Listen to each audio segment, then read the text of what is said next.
Welcome viewer, I am Murugan S. This video tutorial describes, fix HP software framework is not installed error in Windows. Open any browser.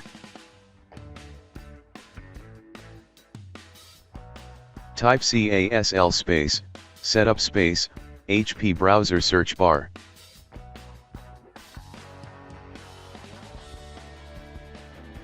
Click HP hotkey UWP services.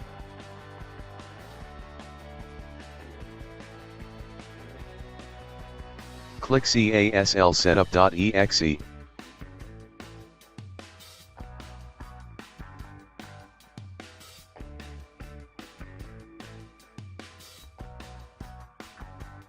Open and install downloaded file.